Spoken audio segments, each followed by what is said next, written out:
Welcome to the show. I'm Jason Whitlock, and I'll tell you why I wasn't very impressed with Dak Prescott last night. Loved him. I'm Colin Cowherd, and I'll tell you why Mike Tomlin and the Steelers aren't even close to being on the same page. Speak for yourself starts right now on a Tuesday. Happy Tuesday. Big Ben calling out Tomlin Yeah, again. we got a lot to talk about. All right, hello and welcome. We're joined today by Fox NFL analyst Tony Gonzalez and Super Bowl champion Eric Davis. Let's start in Arizona, where the pregame protests continued last night as Cowboys players, coaches, and even Jerry Jones joined together for a show of unity, locking arms and kneeling on the field before standing for the national anthem. After the game, the Cowboys explained their decision to take a knee. We came together, we had a lot of dialogue, talking about what we wanted to do, and just our sign or our show of just the unity that we want to bring to in this country and just help everything that's going on right now. I think we did a great job. I feel like that's the true definition of unity, and Trump can't divide this. I feel like that was a clear shot at Trump. Sitting on that knee like that, because you just can't do that. It was real easy for everybody in our organization to see that the message of a unity, the message of equality, was getting, if you will, pushed aside or diminished by the controversy.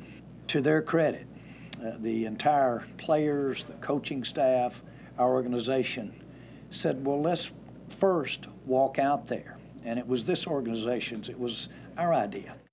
All right, Cowherd, you surprised Jerry Jones took a knee with his players? The more I thought about it, no. Jerry is a tremendous businessman. And you can't be rigid in 2017. Bye-bye, world will leave without you. Things are fluid, things are fast, technology, businesses change overnight. Jerry's a great businessman. And in 2017, CEOs are politicians. Social media has changed the game. It's an avalanche. It can sink your company overnight. And this is a kissing babies move. He kneels to appease the players, and then he stands for the anthem to appease the upper deck. And that's the game for a really smart businessman.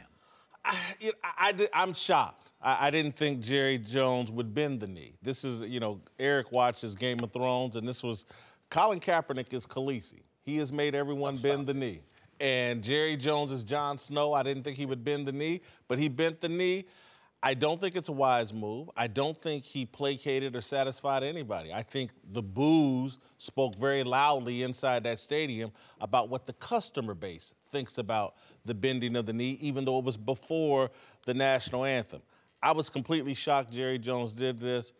I don't think it was the wise choice. They're trying to satisfy everybody. You can't satisfy everybody. That rigidness that you talked about. America used to be a lot more rigid than it is now. And now it's trapped by politics. It's trapped by social media. And I just don't think we're as effective or as successful a country as when we had people who did stand for things over whatever the screaming, loud minority of voices are saying. And again, when I say minority, I'm not talking about minority people, but I think there's a loud the small group of loud people are overshadowing the larger group of people that are in disagreement with this. Are we talking about the same Jerry Jones that we all know? The one that owns the Cowboys? At what point has Jerry Jones ever did anything to please the crowd? At what point has Jerry Jones ever been concerned about doing other? No, Jerry. Why can't you view it as Jerry Jones is doing exactly what he said? The message had been shifted. He didn't like the comment that was made by the president, basically stating that you can basically discriminate against a group of people.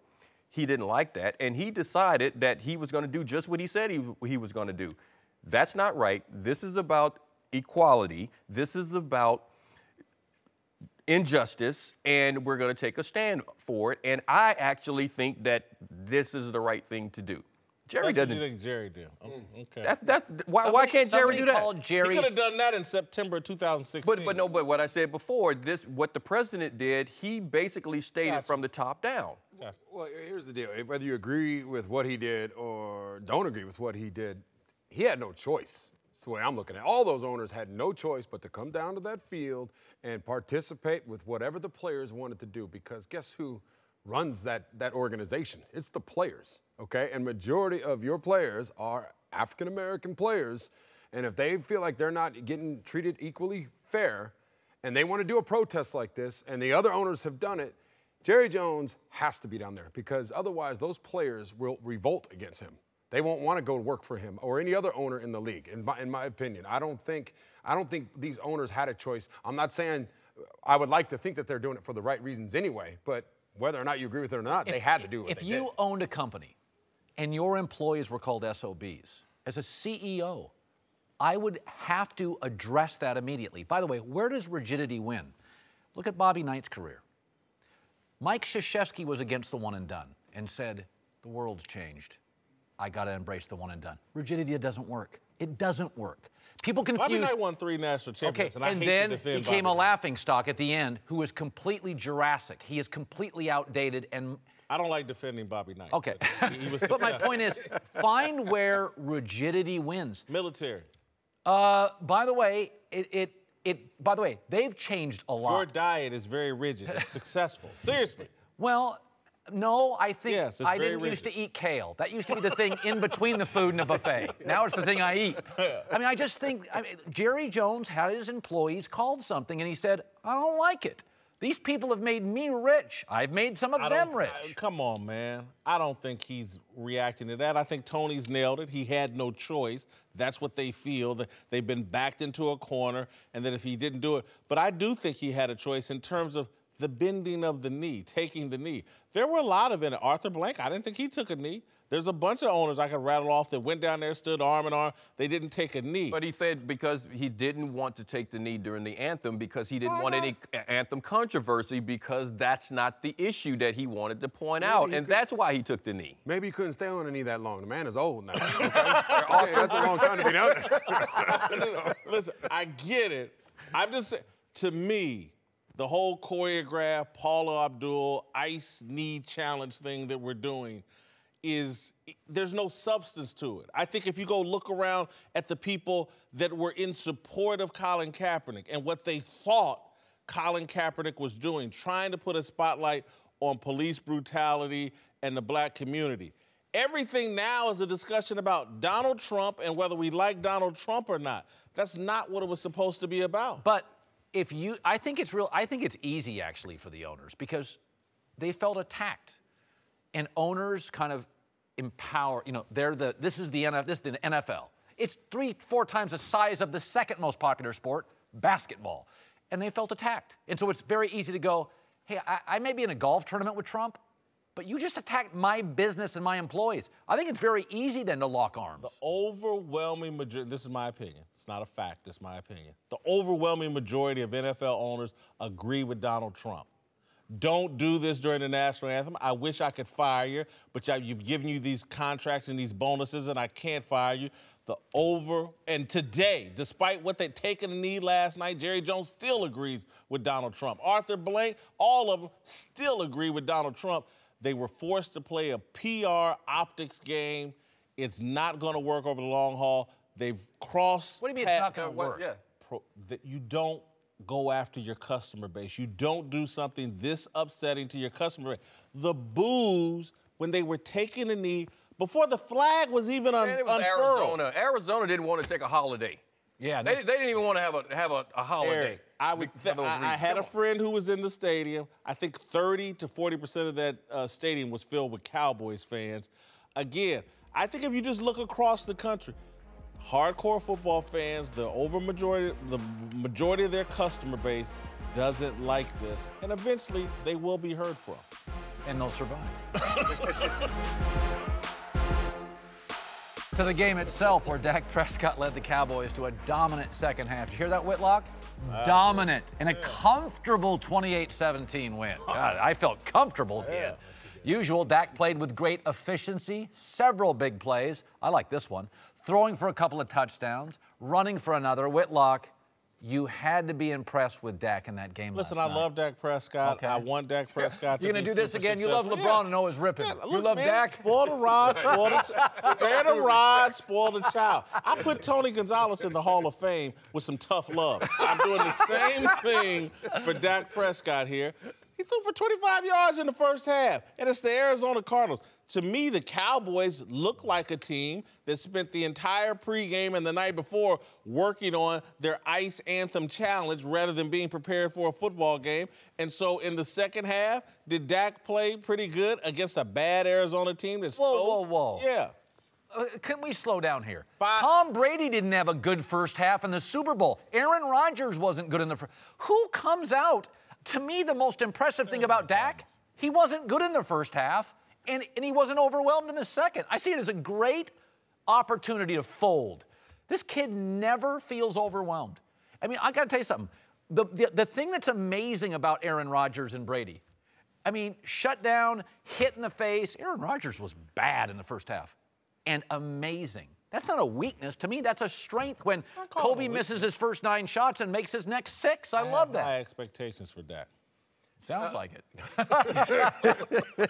Yeah, you know what? I'm more impressed with Jason Garrett, finally, for understanding that you have to continue to run the ball and you can't throw the ball 50 times with Dak. I mean, look how many times he threw the ball. 18. Okay, he threw the ball 18 times, okay? And let's look at what happened in the game. Forget the 5 completions. This guy, you might not want to hear this, but he's growing as a quarterback. He's a lot like Colin Kaepernick was, where you think about the plays that he made. They weren't in the pocket. They were scramble plays, broken down plays, use your legs, shrink the field. Now I can see what's going on. He's athletic enough to make those plays. The read option, all of these things are part of the game. He's still learning, but he is learning and he's comfortable and he's poised and the moment doesn't get bigger than him. Never. So he's becoming a better quarterback. So I'm impressed that he understands what he can do, what he needs from that running game, and not saying I can throw it 50 times and win the game right now. He's growing as a quarterback. He's got real self-awareness. Yeah, it absolutely does, and I was impressed, and I'm not surprised with the way he came out and responded, especially with the way he played last week, throwing those 2 picks. And he only threw 4 picks all of last year. I think with the way he treated Dez last night, where he only threw him 2 targets, 2 catches, where before it seemed like he was force-feeding that guy. Yep. The guy has shown that what great players do, they can adjust and they can reevaluate always, and they can always get better. And when you play a bad game, which is going to come, it's going to happen every once in a while. The better you get, the more consistent you get. But especially as a young player, you're going to play those bad games. And it's how you respond to how you play bad the week before, and you go out there to prove something, which I think he did last night. He only had 45 plays, too. That's another reason he only threw. Didn't have the ball. Didn't have the ball. So the other thing is, he's the Cheesecake Factory of quarterbacks. I'm not sure what he's great at. He does everything okay. Everything's edible. Everything's fine. His feet are good enough. His arm's good enough. His body's good enough. He's coachable. He's clearly adaptable. Now they add a little read option. Yeah, like I don't look at him and go, okay, he can't do that. He does have to work on his deep game, but let's be honest, Dez doesn't separate. There's nobody open deep. I think he does everything pretty well. It sounds like I'm attacking Dak, and I'm not. I'm actually more agreeing with Eric. Look, they put a little bit of the training wheels back on Dak after a bad performance. Cut him down to 45 snaps, 18 throws. Again, I have really high expectations for Dak and expecting a lot of growth in this second year. I wasn't expecting a 25-yard first half against the Arizona Cardinals, but I may write it off to all their pregame preparations. Could it be this? They have the best offensive line and running back in the league. Why would you throw it 40 times? Is that on Dak, or is that like, as you said, Jason Garrett's like, I'm going to go with my strength? What about, and I said this earlier, with Tom Brady, the same thing. There's nothing overwhelming about his athleticism, his arm, nothing, right? But he's one of the best quarterbacks ever. And I remember when Tom Brady was younger, it wasn't like he was lighting up the scoreboard or anything like that. Game manager. Just game manager, win games. All I do is win, baby. And I think that's what we're seeing out of this kid right here. Toughest guy in the pocket I ever saw. Who did? Tom Brady. All right, welcome back. Tony Gonzalez and Eric Davis are back. Let's return to the issue of sports and politics. After a week in which the entire NFL protested comments by the president, Sports Illustrated is now addressing the issue with a cover featuring the headline, "A Nation Divided, Sports United," over an image of figures from different sports locking arms. Strangely, the guy who has played the biggest role in all of this, Colin Kaepernick, is not pictured. Cowherd, athletes talking politics now seems an inescapable fact of daily life. will fans respond positively? In the NBA, yes. In the NFL, no. Completely different business models. The NBA is about cities. It's coastal. It's star-driven. The players run the league. They got rid of an owner, Donald Sterling. LeBron's got more power than Dan Gilbert. The NFL has linked itself over 30 years to the military and patriotism. It's about the owner and the flag, and now they have a real issue. These are different business models, okay? So you think NFL and NBA fans are totally separate? I think there's a different sensibility. I think Greg Popovich comes out yesterday and goes anti-Trump, non-story. I think if you found NFL coaches doing that, huge story. Listen. That's a media reaction. Well, no, I'm just saying, there's a million different fast food places. They all have different business models. The NFL business model is linked to America and the flag and the truck and the Bud Light, and the NBA's not. It's a cocktail, indoors, stars, Miami, LA, glamour. That's the league, and people are more. I think that all sports are linked to patriotism, and that's why all sports start with the national anthem, that this was part of sports from its outset. You go all the way back to boxing, you go back to horse racing, you go back to whatever. All sports are linked to Americana and patriotism in some regard, some more than others. When we start talking about sports fans, I think there's a lot of overlap. And so I think in sports media, there's not a lot of overlap. What the NBA media will sell on behalf of the NBA is completely different than Major League Baseball and or the NFL. I don't think sports fans, I don't think are going to respond positively. They don't want it. Anybody, to me, with a brain doesn't want athletes and or Greg Popovich, a gym coach, a smart gym coach, but that's what he is. I didn't go to my PE coach or PE instructor to hear history and politics and things like that. We had history teachers, we had political science professors. That's where I would go. I just don't think any of this is going to land well with sports fans and, to me, rational people. Go ahead. Well, what are they supposed to do when Popovich is up there on his podium and they ask him a question, a political question, and same with the players? It's unavoidable now because of the media. The media is going to perpetuate, and because it sells papers, it's a hot story, it's different. And so I think that's going to keep going regardless, whether I want to answer it or not. Otherwise, they're going to say he's insensitive, he's not answering the question if I say no comment. So I better have some type of opinion. Do I think it's going to hurt fan support? A little bit. Some of the fans won't care, just like everything else in America. There's certain sections of it where people do care and some people don't care. DUIs, domestic abuse, that stuff's been going on for years. And that's just like it's a segment of our population as a whole. It's a segment of our sports population. It doesn't drive away the fans. I think this is going to be something that's not going to drive away the fans. I think sports is safe. But, yeah, you're going to offend a couple of the people. I think the sports are safe, and I think that the fan base will, for the most part, respond positively. Why? Is because you're talking about your old gym teacher and your history teacher. And now look at your age. Millennials are accustomed to their entertainers putting all of their information out there. They are accustomed, and remember, sports guys are entertainers. You're accustomed to actors and actresses. You're accustomed to basketball players, now football players, baseball players, putting their information out there. Part of that information on social media is now political. You're accustomed to it. So the fan base that you're after, it's not me and you.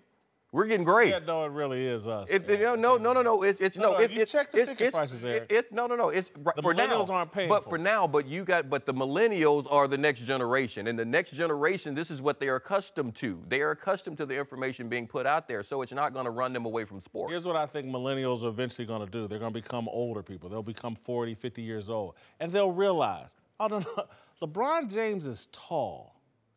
I don't know if he didn't go to college, and he's sitting up there preaching in a jersey and arm sleeve and full uniform, preaching politics to me and telling me how stupid people are. And eventually, these millennials will be 40, 50 years old. They're going to listen to some athlete in a jersey with an arm sleeve on telling me that I'm stupid, but he didn't go to college. And they're going to be like, that's not what I really want to hear from my basketball and football players. And so I get it. Everybody thinks the next generation behind them is going to be different than the generation before them. We've been hearing it for years. Oh, America won't be racist because of the next generation. And the next generation comes and we got all the same problems. It just, people grow up, they get mature, they realize, they get smarter. And so, yeah, right now it feels great. All of Hollywood talks politics. And it's off-putting to a lot of people. And if you go look at the Hollywood box office, it's not what it used to be. There are a lot of people that avoid Hollywood and the whole move because they're tired of the political agenda. Same thing's going to happen to sports. So just stop? No. So people should just stop talking about it, just accept things the way they are because no change can ever come. Well, you just said generation after generation, everything stays the same. Because I don't think if I'm an athlete, I start investing and supporting smart people to represent my views. They've elected themselves the leaders. I think they should be the financial backing of whoever they believe in who can actually focus on these issues. I'm not for just taking anything. I'm for wisely and strategically combating the things that I disagree with. Athletes being out front, electing themselves or us electing them to be out front is the wrong step. By the way, can I just say this about boycotts? I've been boycotted. I've worked at companies that are boycotted. Generally, they don't work. And now I hear all this now, I'm boycotting sports. What are you going to do in Ohio in the winter? Got a lot of options or a Cavs and LeBron playing? People make a lot of threats. Netflix is on fire. Every writer on that show is liberal. Every writer of every movie is liberal. And conservatives watch movies. Because in the end, if you like the product, you go to the store, you buy the product, you consume the product. They change the product, you might change your habits. Welcome back. Tony Gonzalez still here, and we're joined now by Fox NFL analyst Greg Jennings. Let's move to Pittsburgh, where Ben Roethlisberger expressed regret over the Steelers' choice to stay in the tunnel during the national anthem, saying in a statement he lost sleep over the decision. Meanwhile, Mike Tomlin explained today why he was on the field during the anthem away from his players. I didn't even talk to the team about it. I just suggested to them, as I heard the rumbling Saturday night, that if they intended to do something, that I suggested that they be 100% in the same ways that they've been 100% prior to last week. I didn't talk to the team in any way about my intentions. My intentions were irrelevant. I just wanted to make sure that those guys were solid and undivided in divisive times. I had a job to do, man. I got to coach a football team. Some of the players that the president goaded them in some ways into where we are today. Those are my feelings. Those are my feelings. These guys are football players, man. They don't partake in politics. All they largely want to do, man, is kick that ball off and play. But things are happening around them that apply pressure to them. Whether they feel like they're being goaded and that's your perception, or there's another perception that those that oppose some of his statements are applying pressure to players to demonstrate. And I'm opposed to both factions, to be quite honest with you. I'm an advocate for players. I'm an advocate for those who simply want to do their jobs. Interesting. The Steelers did struggle on Sunday. They've struggled throughout the season. Tomlin's interesting. Now, Big Ben called out the coach last year about the practice regimen, about preparation against Dallas. I thought yesterday he called him out again, essentially. There's something going on here. What do you make of it? I got mixed feelings because I wish that Mike Tomlin was talking about, hey, 100% we're all doing the same thing, but he had plans on doing something different. The players were all going to stay in the tunnel, but he was going to go out on the field. I think that's a mistake. You're the captain of that ship. You need to be with the other passengers on that ship. However, what he just said there, I do believe his intentions were appropriate and honorable. I do think he's the only person in the NFL that I've heard so far to be completely transparent. There are guys in the NFL that just want to play football, collect their check, take care of their family, and go home.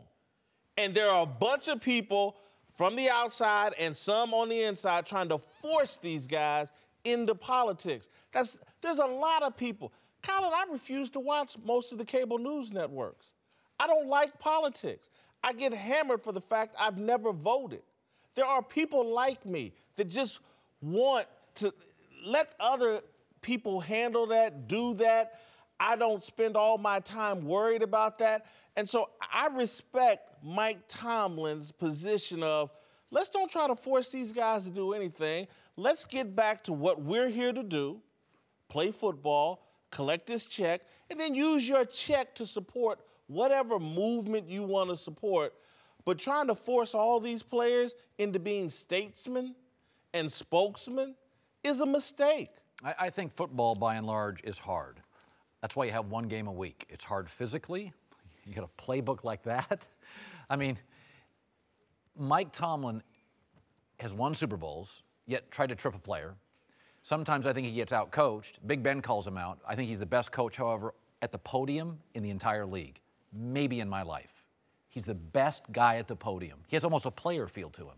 I think he's being completely authentic. I've been highly critical at times where I thought he got out-coached, and sometimes I think his culture is too emotion. They go on the road, they don't have the crowd, and they're awful. They've been awful a lot this year.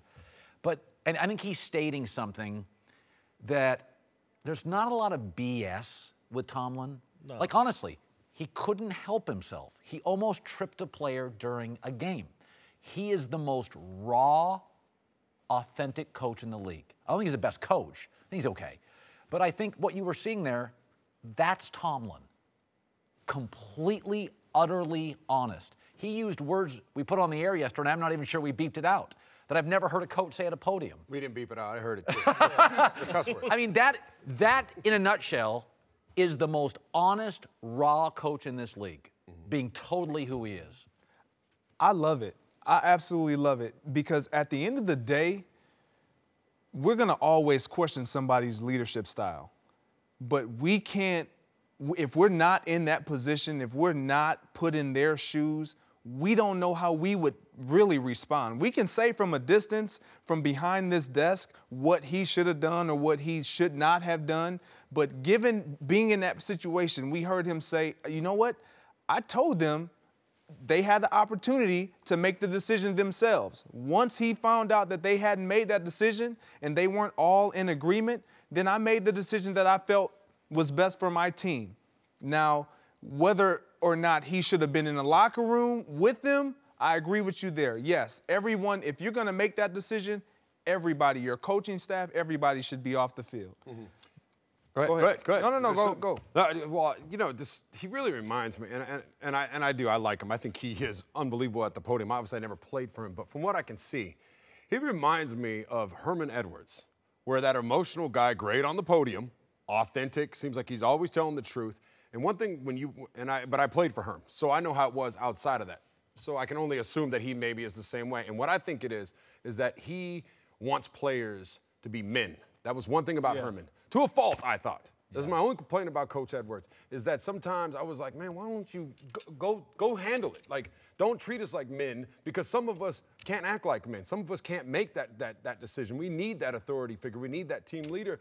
And so that's where I would say, the only thing I would tell Tom, if I could go back in a time machine, I would tell him, look, I think you do need to be in the locker room, because you can't just leave it up to them. They're not, some of them are incapable. Well, some are 22 years old. They're 22 years old. They're right. They just want to play football. You are right. Therefore, go in there and guide them to a decision and help them. That's a really good call. That's a really good call. I think he tried that, Tony, and tried in terms of creating a space for everybody to be who they are, and he's really frustrated. Again, Tomlin's in a big season for himself as a head coach and for this team, this window with Ben Roethlisberger, and I guarantee you there are a lot of coaches feeling like Tomlin today, like, damn, I just can't coach my football team. I'm in here arguing politics with guys on my team, and he's not qualified to do it because it's not his passion. You know, it's interesting, Jason. You said something last week on this show, and we all kind of went, whoa, that you thought Pete Carroll was losing the locker room. Pete Carroll and Tomlin, to me, are the same guy. High emotions, want players who are men, are going to let players have a real opinion. It's almost a player-driven locker room. Both teams are great at home. When they can't plug in the home crowd, they're not the same on the road. And in both instances, could you argue that Tomlin and Pete Carroll's locker rooms are kind of disjointed now with this? They are, but Colin, I'll just say this. It's hard for me to blast them because the entire media is demanding these guys. let them be free. Let them do whatever you want to do. Because if you come in there with that old school coach mentality, I'm going to make the call, we're my way or the highway, you get blasted for that. You're an overseer. You're racist. It's not the players in the NBA are more empowered. We got to give the players the power. It's not like the NBA. Well, when the NBA makes as much money as the NFL, come talk to me. Yeah. And so I get so tired of this. Let a coach be a coach and teach some of these young men how to be men and lead them and guide them, and everybody get the hell out of the way. Everybody from a distance, from their little Ivy League campus towers, this is how it should be done. They got no experience dealing with somebody like me. And these coaches got plenty of experience dealing with somebody like me. That's why I never showed up in class, but I was at every football practice. Welcome back. Joined now by Fox NBA analyst Chris Broussard. Nice to have you off after that 5-month vacation. You out of breath? Family you matters. good? Family matters. Glad to be back. Founder of the big lead, Jason McIntyre. Let's move to Cleveland, where LeBron James faced the media for the first time since Kyrie Irving was traded and made a surprising claim about his relationship with a former teammate. Listen closely. At some point, when he was ready to take over the keys, I was ready to give them to him. So the only thing I'm upset about is that he took a lot of the DNA and the blueprints now to Boston. That's the only thing I'm upset about, really. Other than that, I mean, I wish the kid great health, and the kid wanted to do what was best for his, I guess, for his career. I tried to do whatever I could, just try to help the kid be as great as he could be, or as great as he wanted to be, and and that's it. Oh boy, Whitlock, do you believe LeBron was ready to give the keys to the kid? the kid, and he couched his words, I think. I think he said about the appropriate time or something. Yes. Something along that. That's critical. Yeah, that's at some point. Yeah, at some point. And so, no, I don't buy it. I think LeBron at some point may have been 20, 22. That might have been the point when he's ready to give the keys. I don't buy it. You don't, if you think somebody's ready for the keys, just about ready, you don't call him the kid. Dad doesn't give the kid the keys to the front. I thought that was incredibly passive-aggressive. Like, I literally listened to that. I'm like, you called him kid 4 times. This is a 25-year-old to a 32-year-old. This isn't like 39 to 21. Yeah. Like, for the first time ever, I'm like, oh, I get why Kyrie wanted out now. Well, Kyrie is his own man, and he didn't want, there was a report that came out, he didn't want to be sunned. Being called the kid is being sunned. But here's the deal. I do believe LeBron, because you said it. At some point when he was ready to take the keys, I would give them to him. Now, there's 2 components there. 1, is Kyrie ready? And 2, is LeBron declining? See, that's the thing. This could have been like Magic Kareem.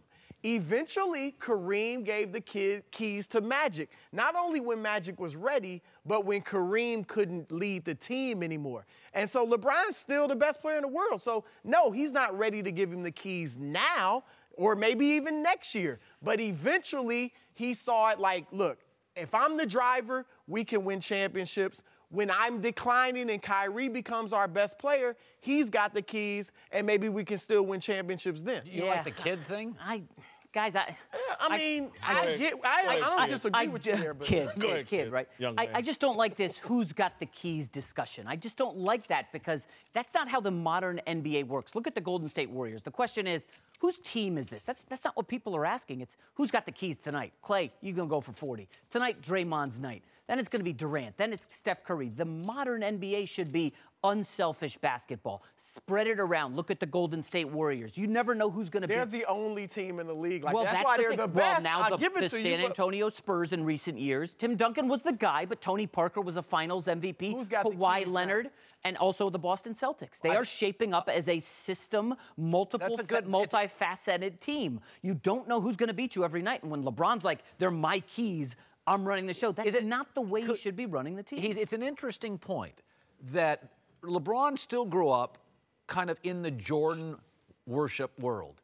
And in Jordan's NBA and Kobe's NBA, and Melo struggled out with this, and LeBron, there is a guy who leads the kingdom. It's not quite like that. It's much more Silicon Valley where you need 6 engineers. And when I hear the kid, I'm like, that's condescending. Like, I don't want to be part of, I don't want to be sunned either when I'm quick. got a $50 million net worth, and I'm an NBA All-Star. LeBron, though, showed evidence that he was going to give him the keys. Who was the closer on that team? Kyrie. LeBron would stand on the wing, and Kyrie would go to work ISO. That's giving him the keys to some degree.